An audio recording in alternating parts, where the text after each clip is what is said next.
Talking Notre Dame football on the Our Lads Football Network, Our Lads Football YouTube channel, as Notre Dame gets set for a quarterfinal matchup with the Georgia Bulldogs. And we're here to preview the game. Actually, we're going to do it twice on the channel today. I'm real excited about that. A little bit later on, Jed May from UGAsports.com is going to join me, and I'm going to try to find out all I can about Gunnar Stockton. Of course, Notre Dame is going to find out a lot about Gunnar Stockton themselves. But we're going to try to find out everything we can about Notre Dame. And so, of course, Kyle Kelly is going to join us here from blueandgold.com. Kyle, good to have you back. I'm not surprised we're doing this again. And the game was pretty easy, almost kind of like what we talked about. Yeah, I'm not surprised either, but Kurt Signetti might be with his comments that he had on College Game Day just before Notre Dame kicked off against Indiana. But yeah, this is where Notre Dame belonged all along once they started the season. This was always the goal, was to obviously make the playoff, host a playoff game, and win that playoff game. I think that's what was the benchmark in order for Notre Dame to have a successful season. But now they have the opportunity to take a major step as a program and do something they haven't in probably over 3 decades. And that's win a major bowl game, and in doing so, also remain alive for a national championship. Yeah, no question. I mean, that's pretty much the talk all over. I'm sure you're hearing it as well in your circles, the Notre Dame circles, regarding the fact that, look, the record just stands for itself recently. And it's, the more generations you go, you got to, you get people nowadays, especially the kids, they don't remember the great Notre Dame teams. They don't even remember the great Notre Dame teams that I remember growing up that I watched, the Tim Brown years and so forth. I mean, there was the Lou Holtz years. I mean, there were some really good, excellent Notre Dame football teams back then, but it has been a while. It's been a while since Notre Dame, because every time they get in these situations and they go up against, the big schools and the big games, like you said, the big bowl games or a playoff game, not only do they fail, but the game is usually over before they even get to the fourth quarter. There's been some great Notre Dame teams in this 21st century when you look at the ones that made it to the national championship in 2012 against Alabama, a couple of college football playoff teams on the latter end of the Brian Kelly era. But, it really goes back to Notre Dame trying to accomplish something they haven't in a long time. They've made it to the big dance and to the big stage multiple times, but I don't think they've been able to celebrate in the after party with a victory. You look at some of the games they played in the past, going to Phoenix a couple of times to play Ohio State in the Fiesta Bowl, also saw Oklahoma State there in Marcus Freeman's first game. And that was a game that it really kind of changed the entire tenor of the Notre Dame football program just in the first half about what this entire program would look like under Marcus Freeman. But they were humbled pretty quickly in the second half against Oklahoma State back in, I think it was the 2021 season, and they ended up losing that game. So it just kind of goes along with the theme that they have not really won many of these big postseason games. They have a handful of big regular season wins, especially under Marcus Freeman. When you look at going down to Texas A&M and beating a ranked opponent in a hostile environment, beating Clemson at home, who I think was a top 5 team or certainly a top 10 team back in 2022 in Freeman's first year. They've had big-time wins like that, but this is just an entirely new level. And, kind of will just summarize my thoughts the same way I did to be the beginning of the show. This is the type of game that Notre Dame really does have to win if they want to take that next step into the elite tier of college football as a program. We broke down that Indiana game, and as I mentioned, I think everything we talked about kind of happened regarding it just seemed like it was just too big for Indiana. And it's no knock on Indiana. That's just Indiana right now. And every team, every program in any sport, they have to go through it. And that's what they're doing. Now, obviously, their players work and so forth. They're going to move on, and other players need to come in and pick up mantle and all that kind of stuff. But for Notre Dame, what did you like about the game that you didn't expect? Like, was there something or some players that outperformed what you thought they were going to do? Or again, was there just anything that did surprise you in a positive way? I really don't think there were a whole lot of surprises in that game because I think Notre Dame, kind of played their style of football for 4 quarters. And we know that when Notre Dame plays, up to their standard and with their game plan, they're pretty much unbeatable, as we've seen throughout the regular season. Obviously, they had the miscue against Northern Illinois. That's out of the window by now. I mean, this feels like a completely different team. If I want to say if there's one thing that sort of surprised me just a little bit, with just how successful Notre Dame remained on the ground against Indiana, considering the Hoosiers had the #1 run defense. I know against some of the bigger opponents like Ohio State and Michigan, some of their top backs, I think Washington also had a pretty good running back, had success against Indiana. So I was curious to see how that would stack up. Now, a 98-yard touchdown by Jeremiah Love, I think on the second offensive series of the game really skews the numbers quite a bit. But, I mean, that Jeremiah Love touchdown, I mean, that pretty much showed right away that Notre Dame is probably not going to lose that game. I mean, Riley Leonard gifted Indiana outstanding field position on that opening drive, throwing the interception deep in their own territory. You set up Indiana on their own, inside the red zone there, and that game can go a number of different ways. I think where Notre Dame teams have maybe struggled a little bit is sometimes they do have slow starts, and that looked like a slow start, but Xavier Watts completely changed the entire outcome and the trajectory of that game. With the interception, and then Jeremiah Love going 98 yards from there. And it was just all Notre Dame through all 4 quarters. I know Indiana had a couple of extra touchdowns late, but that score isn't indicative of the performance that Notre Dame put on Indiana and South Bend. They clearly imposed their will, and I think really verified their status as a top 5 team in college football this season.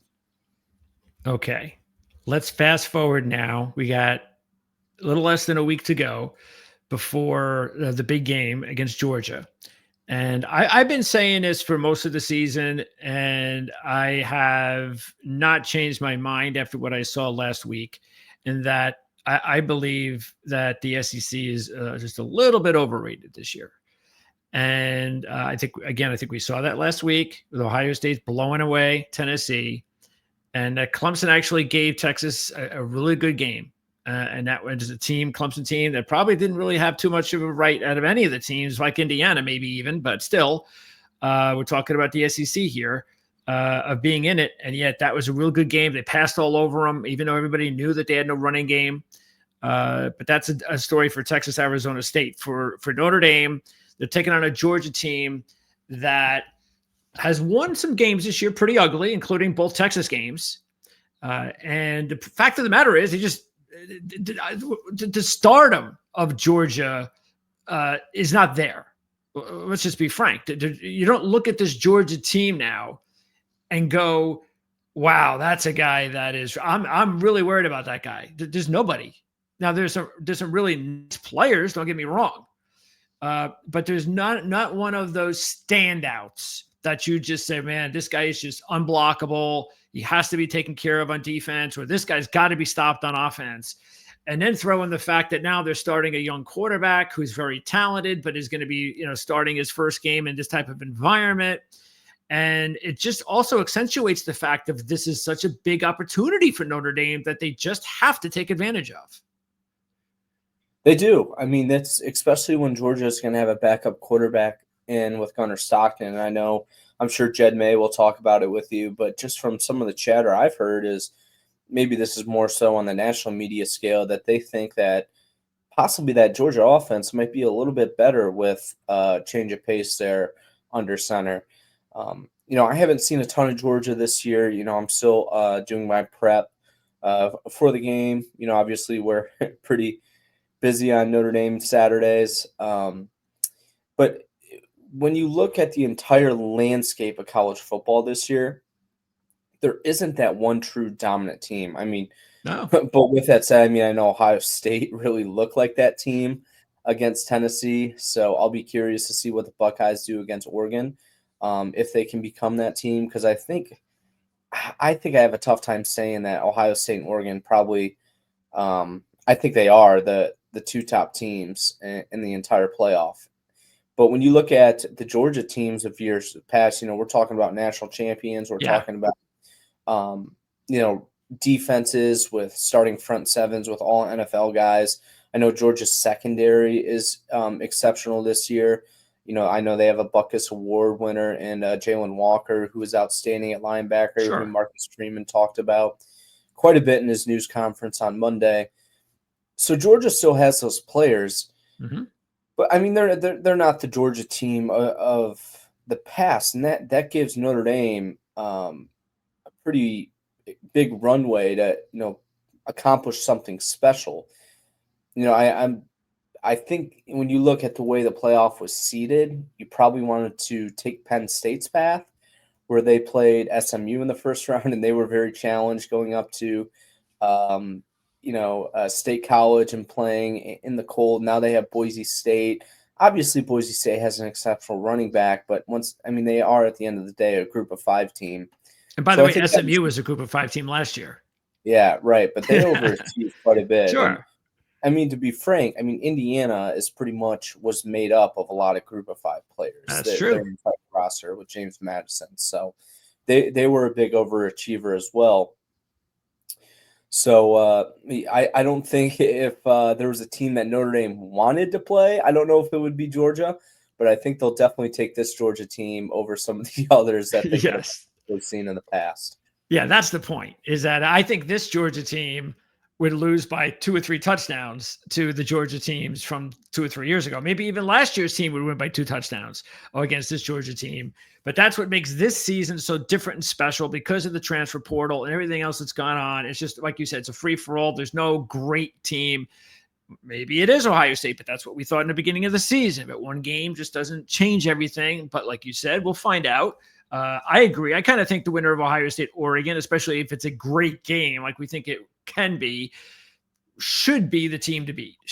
That's the team that you would put your money on to win the championship. But that doesn't mean that they're not beatable.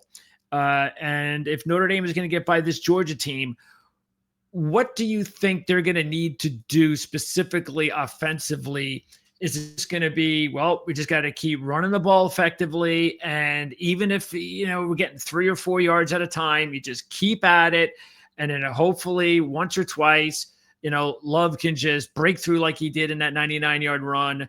Just make sure that he gets as many touches as possible.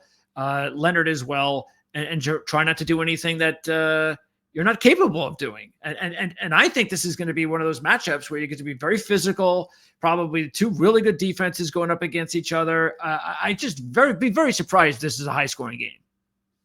Yeah, I agree with you as well. I think if I'm Notre Dame offensive coordinator Mike Denbrock, I'm talking to Al Golden about how I'm going to help that defense, and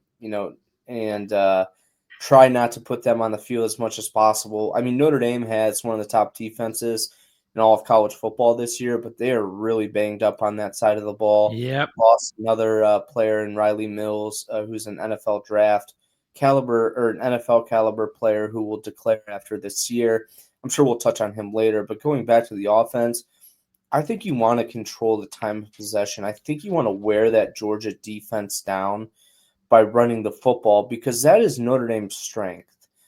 When Marcus Freeman talks about the makeup of his program and how the identity of his program, he always talks about how they want to be an O-line and D-line driven program. Now, going into the year, those were the 2 strengths of Notre Dame's team. The D-line has been decimated by injuries. They're hanging on by a thread there. And the Notre Dame offensive line has continued to improve as the year goes on. And I think they're playing very sound football. There's a chemistry that they have up front. that they certainly didn't have at the beginning of the year. And I mean, it's pretty obvious the strength of the Notre Dame offense is that rushing attack with Jeremiah Love, Jadarian Price, probably one of the best running back duos in all college football. And then you have your big time weapon with Riley Leonard and his legs. Mike Denbrock didn't really have to dial Leonard up against Indiana on the ground, and I love that game plan because, I mean, of course you're going to empty the can, so to speak, on everything you got to win that game, but they didn't need to. So I'm glad that they protected Riley Leonard in that environment. He's talked about a lot in the past how he's been banged up this season. Takes him almost a week to recover because he's in so much pain. But one more thought on the Notre Dame offense and attacking Georgia. I still don't think we've seen enough from the Notre Dame passing attack. And when you look at the Georgia defense, I mentioned a little bit earlier on, I think one of their strengths is that secondary. So I don't know how much Notre Dame is going to be able to move the football in there, getting into their wide receivers. I mean, they do have some momentum in the passing game with Jordan Faison posting, I think was the best wide receiver performance of the entire season last week against Indiana. So they have that going for them. But, you pretty much just got to stick with what got you here so far. And, you sort of got to keep on relying on that until it proves you otherwise. Yeah, we talked about that, whether or not somebody can come out of nowhere, so to speak, in the receiver spot, especially with the young guys. And I know we didn't really even talk much about Chris Mitchell. So is that somebody? I mean, or is there someone else that? And again, maybe they haven't watched the previous video, but someone in that receiver groom outside of Bo Collins, most people would know if you're into college football, and again, he's one of the veterans. But someone else, and outside of tight end, again, Mitchell Evans, we know how capable he is. Give me a guy. Is it Faison? You got Greathouse, you got Harrison, Mitchell, Thomas. And I tell you what, let's take Faison out since he had a good game. Between Greathouse, Thomas, Mitchell, and Harrison, is there someone out of those four that you would point to and say maybe he could have a good game? Yeah, when you look at the four, I think Notre Dame's top two wide receivers at this point are Bo Collins and Jordan Faison. And then there's this second tier where, you mentioned the Chris Mitchells, Jaden Greathouses, Jaden Harrison. Jaden Harrison didn't really play much against Indiana, which kind of surprised me because he's pretty explosive and he can open up a lot of things in the passing game with his speed. He showed that at times this season. And, earlier in the year, he wasn't really involved, but I guess towards the kind of the end of it, end of the regular season, he really started to come on. So that's why I thought he would continue to keep on improving as the season went on. But to answer your question, when I look at probably the next pass catching option, if we're excluding Mitchell Evans, I would probably go with Jaden Greathouse. I think going into the season, it felt like Notre Dame maybe saw Jaden Greathouse as probably their best wide receiver. He had a little bit of a case of the drops earlier this year, and I wasn't sure how much Riley Leonard trusted him after he dropped a couple of key passes. But he's been great in spots as well. So I think that's the one guy that I'm continuing to look at to see if he can step up. I mean, I would love to see Jane Harrison on the field more just because I think he adds something to that Notre Dame offense that they don't have.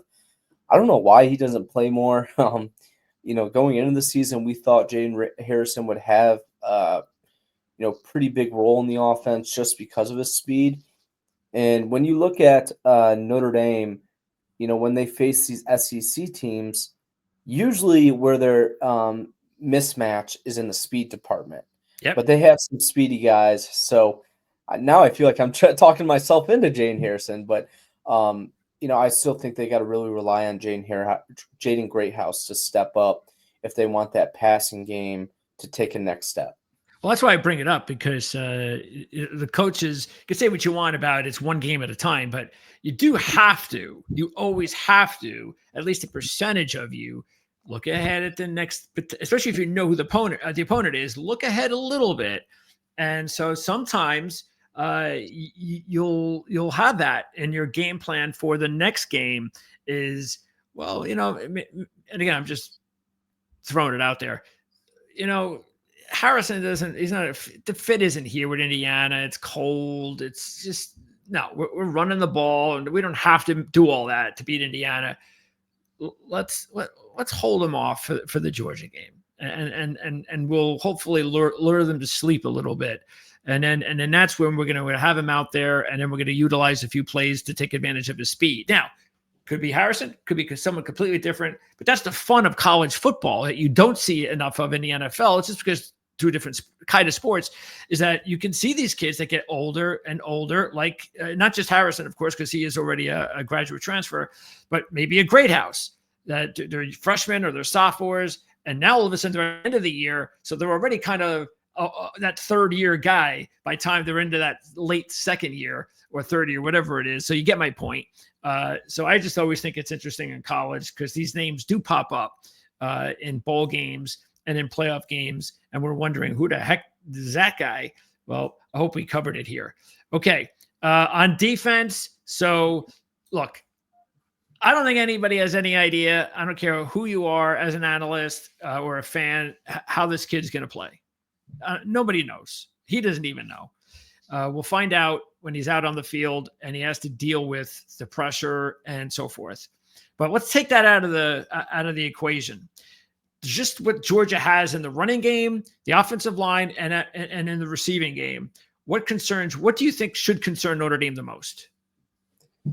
Well, I touched on it early on that the defensive line is getting to the point where, I mean, they've been able to bend, so to speak, so far this season and be flexible with so many injuries. But I'm just wondering when the time is going to come that they ultimately just break down, because they're playing without their first team and second team starting Viper, which is their weak side defensive end position.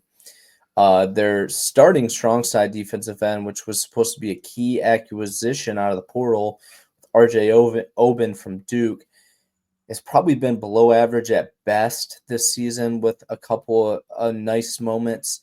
So that's been a weakness. Guys like Josh Burnham and junior Tui Halamaka, and especially the freshman Bryce Young, have really emerged and stepped up on the defensive line. But I think you would much rather, in an ideal scenario, have those guys as complementary players rather than relying on them to log full games worth of snaps and make big plays. But where the big concerns really come are on the interior of the defensive line, where they're already without, I mentioned Riley Mills, their starting 3-tech, who was an NFL draft prospect going into this year, had the chance to go to the NFL after last season, but decided to come back and improve his NFL draft stock. Then they have nose tackle Howard Cross, who was a second-team All-American last year, was a preseason All-American this year. He's been banged up and hindered with an ankle for the latter half of the season. He battled a hamstring injury earlier in the year. He was pretty healthy against Indiana. I think he's almost back to full strength. But I don't, in an ideal scenario, I don't think you were really depending on him to, play a full workload. But he's going to have to now.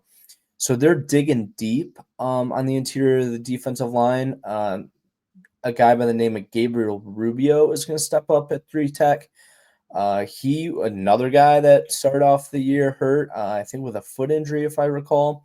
Then they had another guy on the defensive line, Jason Onye, who started out the year pretty well and has always been a player that we've looked for to make that next step. And I think he was in the early part of the season, but he stepped away from the team at the end of September and has not been available since. I don't think we see him returning to the program this season, if at all. So they are scraping the bottom of the barrel at defensive line. They're going to have to rely on some guys possibly a freshman like Sean Sevillano, a true freshman that hasn't had to play any key snaps. Gabriel Rubio, another guy, Armel Mukum, who had a pretty great year, pretty solid preseason. So if I'm Georgia, that's where I'm if I'm looking at, a Notre Dame defense that has been, one of the top units of all of college football, I think that with the offensive line that they present, you start to see that as a little bit of a mismatch for Georgia, because Notre Dame's secondary, much like Georgia's secondary, is exceptional. They have, two NFL caliber corners. They have, and without a doubt, I don't even think it's a question anymore, the best safety in college football, and Xavier Watts. So that secondary is elite.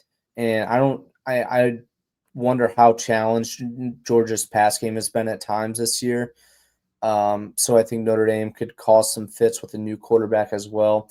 So this goes back to your theme earlier, Greg, about a low-scoring game, because I think we're going to see a lot of these teams trying to run the football and chew up clock on both sides of the ball. And I think that's where this game is going to really come down to, in the trenches. And it's really going to be up for Notre Dame to see how long they can hold up on the defensive line. Yeah, it sounds like it's going to be quite the battle. And one of those games where it's going to probably come down to big calls. Does anybody get screwed by the refs, turnovers, things of that nature? Boy, turnovers could be monumental in a game like this, especially when you don't have high-powered offenses going up and down the field, passing offenses. Turnovers become that much more important. And then maybe the kicking game. And this is something that I think, as we've talked before about, Notre Dame would hope to avoid having to drive down the field, 2 minutes to go, and need a game-winning field goal to win it. So that might be that might be what keeps most Notre Dame fans up at night. Yeah, if I'm Marcus Freeman, I'm just wondering how worried you truly are about if this game comes down to a field goal, if you're behind and you need to tie the game, or if you're down 2 points and need to win the game, what the confidence is in Mitch Jeter. Now, he did kick successfully 2 or 3 field goals against Notre Dame or against Indiana in the first round. He missed a third, but it was blocked. And I think Marcus Freeman attributed that to a low kick. Jeter also had 3 blocked earlier in the year. So that's been an issue for Notre Dame this season. So they really have to get that straightened out, because I think that's something I talked about on the last show, is that Notre Dame has not had to rely on their kicking game at all this year. But now this is when it's going to matter, especially as you mentioned, when I think possessions are going to possibly be pretty hard to come by against Georgia. So I think Mitch Jeter has his confidence back after he made that field goal. He, went down the sideline, flexing everyone, telling everyone he's back. So I think that, there was some real concern, I think, with inside that program, and maybe some, Mitch Jeter, feeling a little bit of that pressure going into the Indiana game. I think they feel much better to have him, that he made those 2 field goals. But I think Notre Dame's got to feel much better about that being in the Dome down in New Orleans. Ironically enough, Blake Grupe, former Notre Dame kicker from the 2022 season, is a Saints kicker. So he's had some success for New Orleans, and I think Marcus Freeman's going to hope and pray that they can have that similar amount of success with Mitch Jeter against Georgia. How do you think the fan base, do you think it's going to be 50-50? Do you think Georgia will have a tiny little bit of an edge? I know there's a lot of people talking about how, Georgia, they'll be playing down in the South in this first game, and then in their second one, actually, and it's not the Peach, don't get me wrong, but it's still the South, and that is something that people are wondering about. Is that could that come into play? But Notre Dame is such a huge fan base that's why I ask. I'm not sure it's going to matter as much. Yeah, that's one thing I'm really curious to see, is how Notre Dame travels, because I know Notre Dame is a national fan base. Their alumni network is probably among the most extensive nationally in the entire country. But I know just from speaking in my experience when I was booking flights down to New Orleans, I'm based here out of Toledo, Ohio. I kid you not, Greg. I looked for flights in Detroit, Cleveland, Cincinnati, Indianapolis, Chicago, South Bend, any flight around this area to see what made the most sense because it is very challenging to get down to New Orleans, as I've discovered, especially this time of the year. So I don't know how many Notre Dame fans are going to be willing to make that trip. I know I've heard some from Notre Dame fans that they said just one Notre Dame fan had told me that if it was anywhere else besides New Orleans, kind of insinuating if it was in Miami, I know the Orange Bowl would be the next game for Notre Dame. That would be a much more accessible game for them to attend. So I know Notre Dame fans are going to be coming from different parts of the country. I just know, speaking from my perspective, that it is very challenging to get there this time of year from any of these Midwestern airports. So I'll be curious to see how much fans show up. I'm sure Georgia's going to travel well. Yeah. They're at least in the same region. I mean, you're looking at a 15, 16-hour drive to New Orleans if you want to make it from South Bend or kind of where I'm at. I'm sure it's about a day's worth, 8 hours from Athens or something like that. So a little bit more manageable. But I'm sure it'll be a great turnout for both fan bases. We'll just have to see how many Notre Dame fans show up. Yeah, I don't think it'll be that much of an advantage. It's not a home game, so it's not going to influence the game, that's for sure. All right, so give me a prediction. I don't know if you've made one yet. If you still are mulling, you need a little bit more time. Still less than a week away or almost a week away, so I'm not going to push you to make a prediction. Do you have any feelings yet about the game? Well, I think you've kind of talked me in a little bit to this being a low-scoring game. I feel like I kind of, was leaning towards that direction. Usually with most Notre Dame games this season against some of these tougher opponents, I pick them to be low-scoring games. So I think Georgia is a 1.5-point favorite. I'm going to continue to ride Notre Dame here in the momentum that they have. I think Georgia is a little bit more gettable than they have been in years past. I think Notre Dame's just playing with a different amount of confidence than they compared to at any other point in the Marcus Freeman era. So I'll go Notre Dame 17, Georgia 16. Okay. Pretty close game, and I'm sure it end up being like Georgia 38, Notre Dame 31 or something crazy like that now, but I think that's what I'm going to go with for my prediction of the Sugar Bowl. Someone asked me on my other show about Notre Dame's future at quarterback, and I mentioned that from one of our previous conversations on it, might have been our first one a few weeks back, that at this point it was still Angeli and Carr as the future, but we've just had the transfer portal. These are young kids. Before I let you go, is there any movement on that front? Is Notre Dame looking for a veteran quarterback? Have they found a veteran quarterback? Or are they still at this point in time just looking at the young kids and maybe they'll worry about that when the season's officially over for them? I'm going to continue to use Marcus Freeman's comments, and he's basically said time and time again that they expect the future of the Notre Dame football program at the quarterback position to already be a part of that quarterback room. I mean, there is some concerns that the guy that when you look at down the road for the next 2 or 3 years to be that quote-unquote franchise quarterback, have that type of potential at a college program, would have been C.J. Carr. I think it still could be C.J. Carr, but he's dealing with an elbow injury. We don't really know how serious that elbow injury is. He suffered it in practice about midway through the season. When we've seen him at practice, hasn't really thrown beyond 12 to 15 yards. So that's a little bit concerning because I think C.J. Carr was looked at as the future of the quarterback or future of the program at quarterback. Obviously, Angeli and Kenny Minchie are there as well.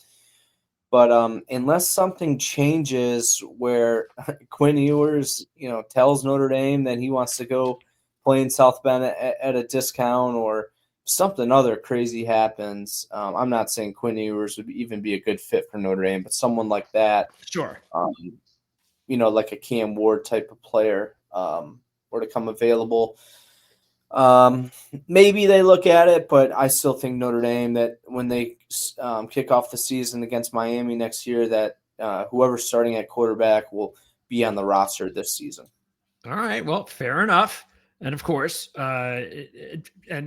we are thinking, of course, that, and I know you were just saying a name like yours, that he's going to leave, go to the NFL draft. Arch Manning will take over. He'll have at least 1 year to prove himself at Texas as the man. But for Notre Dame fans, look, if I'm a Notre Dame fan, I that's the way I'd want to go. Oh, Carr, if you believe in him, you think he's got the goods, he's been sitting there for a year, put him in. That's the way I feel. I'd rather have those young, talented kids in my program to grow with for 3 years, maybe 2 if you have to, because I think that's the better option. It's not so easy to find the Joe Burrows of the world and go in 1 year and win a national championship and have them go off and have an unbelievable amount of success in the NFL. That just doesn't happen overnight. Even Dylan Gabriel has been successful. Riley Leonard has been successful to this point. But there are far more unsuccessful situations at the quarterback position from movement from team to program than they are successes. So, but that's just my point of view. All right, Kyle. So let everybody know what you're going to be doing. Of course, we're going to have links in the description area regarding where they can find and track you for all of your content. But specifically, you're going to have like a final article, a final video, something just before the game to kind of put it all out there and say, this is it. This is my final one. Well, I think between myself, Jack Sobel, and Tyler Horka, primarily covering this team for Blue and Gold, and then Mike Singer, our recruiting guy, dabbles with a lot of our YouTube coverage and video coverage from a team perspective. We're going to have everyone covered pretty extensively. We plan to have a fire hose of content from here until New Year's. I know Sobel and Horka are in South Bend right now to meet with defensive coordinator Al Golden. Al Golden's meeting with the media and some of the defensive players. Tomorrow will be Mike Denbrock and some of the offensive players.